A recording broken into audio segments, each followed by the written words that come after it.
Greetings friends, my name is Nipi, and in this video I'm going over the preparation for Season 1 start of Shadowlands and what you need to know and do once the season starts, and also give you a little to-do list for weeks to come.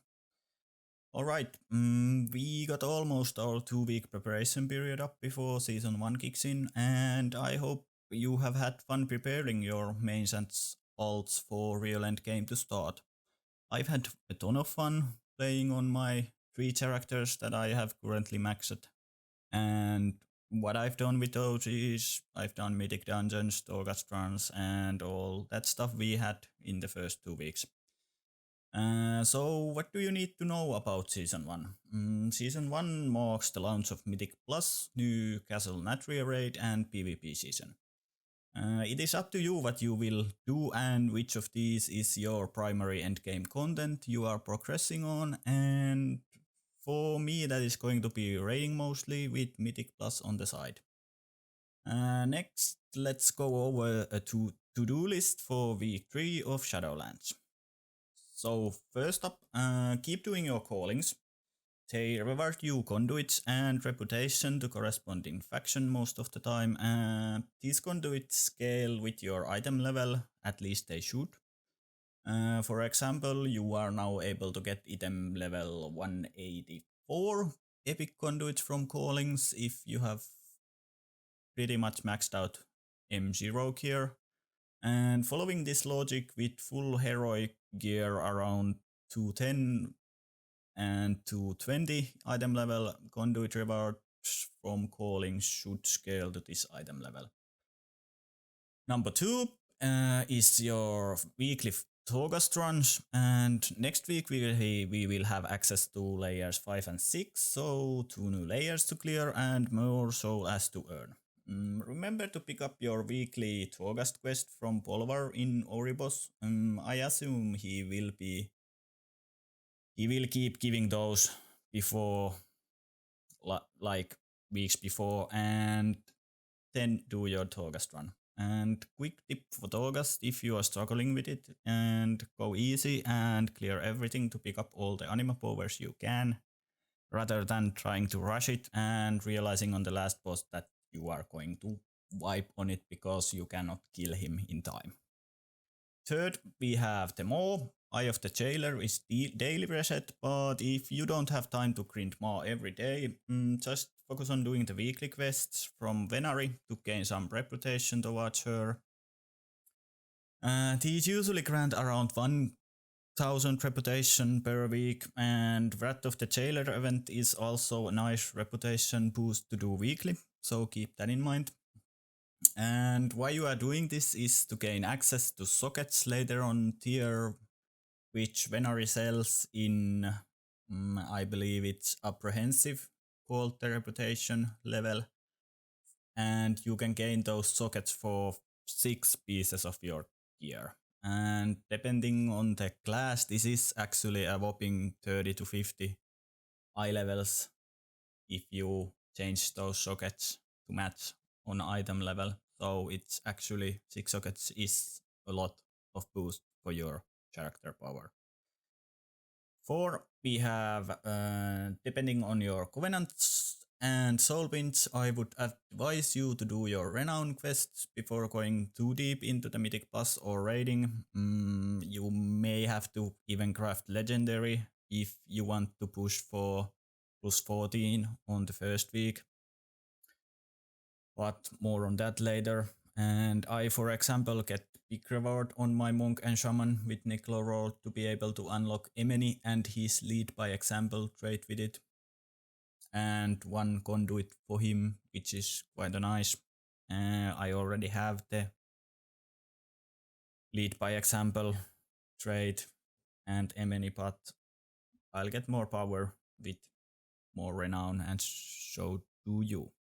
Most of the soul binds on other covenants also gain extra access to conduits and traits, so even if you are not playing Necrolord, you will still get same results more or less.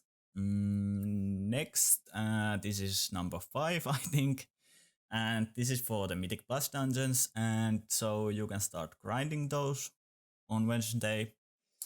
We have yet no info of the first week of season 1 if it has item level capped on the end of the dungeon chest to around level 7 keystone like in the PFA most of the time. I'm starting to lean towards it might not even be capped, considering they changed max Mythic Plus loot to 10 item level after the dungeon complete, and hero grade drop item level to 13, while last two bosses drop 2 to 3 on heroic difficulty. So basically hero grade is higher item level than Mythic 14 and 15, but we will have to wait and see what happens there. And so, and one thing to keep in mind also, the end of the dungeon chests award less loot in Shadowlands. I think this is number 6. Get into the raid. Normal and heroic difficulties open up and more gear upgrades become available. I think split runs are quite pointless at the beginning since you can trade pretty much anything. Some random pieces maybe. Also bosses do drop a little bit less loot, so keep that in mind. And we have no coins either to extra roll, so there's that also. For example, Mythic difficulty, the amount of drops were changed from 5 pieces of loot to 3. I would imagine 30-man heroic still drops 5 pieces, but I have not found information or confirmation on that. And the last, I think this is number 7. PvP season also starts, and you are able to start earning conquest points and upgrade honor gear even further with the honor currency. And this is tied to your renown, so you need those renown levels before you can upgrade. Conquest points are on weekly cap, and there is an amount how much it costs to buy different gear pieces. And I will leave them here on the screen, I think. Well, at least I should. Conquest gear starts out at 180. So, how to prepare to all of this? It kind of depends on the content you are focusing, and the preparation varies based on that. But for most parts, you should update your add-ons, weak auras, all that stuff, so you can do that prior to the release, and you don't need to fix those while you are grinding, let's say, Mythic Pluses, and you realize that most of your add-ons are out of date. Sorry about the dogs. It is good time to stock up on consumables also, for weapon oils, armor kit, sharpening stones, all those necessary things you think you might need in Rage or Mythic Plus content. Prices on these are already increasing and will peak on right release, so the window for making money is good also for those interested in that. Remember to also buy all the necessary enchants, gems for your gear, and I usually prefer to keep these in packs in case I or some of my guild members needs them middle of the raid or dungeon. So if you have nothing else to do currently in the game, I would advise you to buy Shadowlands Gathering enchant for your gloves and start farming if you don't have the money to buy these items. And then you need to find some friend or guildie to craft alchemy goodies for you to save some gold or level up your alchemy on your main or alt. Whatever, you can just make the potions and flasks there and send them to your main. It is also a good time to farm those missing legendary recipes before the launch. of Season 1 if you happen to need one. Even though Blizzard implemented a hotfix to increase the drop chance of legendary recipes depending on the difficulty of the content you are doing. So in other words, you have a higher chance of obtaining legendary recipes from mythic zeros than you have from normal dungeons.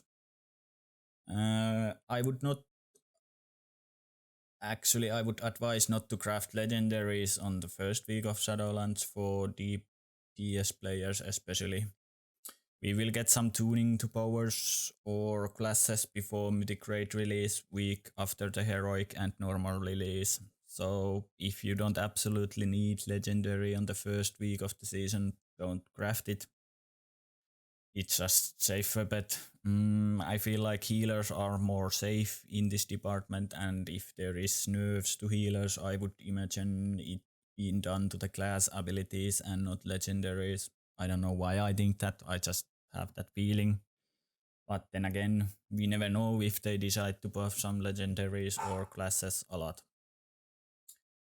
Then there is the weekly vault, which you can start to earn credits towards to and open up your first on the week of Mythic Raid release. In total, you can get 9 options to choose the loot from if you do all the content required, and those are playing PvP, Mythic Plus, and raids. I leave link down in the description below, which goes over this in more detail, and have amount shown up here on the screen for how much you need to grind Mythic Plus PvP and kill raid bosses to get all the 6 options if you desire for your weekly vault. Last but not least, familiarize yourself with content you are planning on doing. What this means is that get your dungeon week hours in order, start planning routes for dungeons. For raiding, this means checking out the mechanics of the raid bosses and guides related to those. What I will recommend is ready check pull guides here on YouTube. They tend to be on the shorter side of the length. I don't know why I said that. That doesn't make any sense. But generally speaking, they are not so long to watch. Let's just say that. And they still go over everything you need to know about the fight and mechanics in it. I leave link down in the description for Ready Check Pool's channel so you can check them out.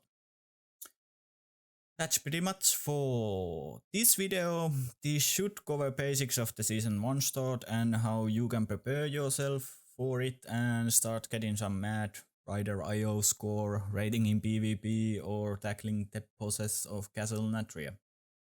If you are unsure of your main and have played multiple characters or classes on the first weeks, you still have the option to reroll and not lose out on much of anything if you feel like it, so keep that in mind.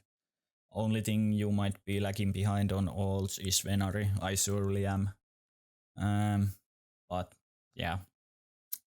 So thanks for watching if you made it to the end. I will be making guides for healers on every fight on Castle Natria next when we get to killing those, so stay tuned for that if you want more healer oriented boss guides. Anyways, thanks again and see you on the next video.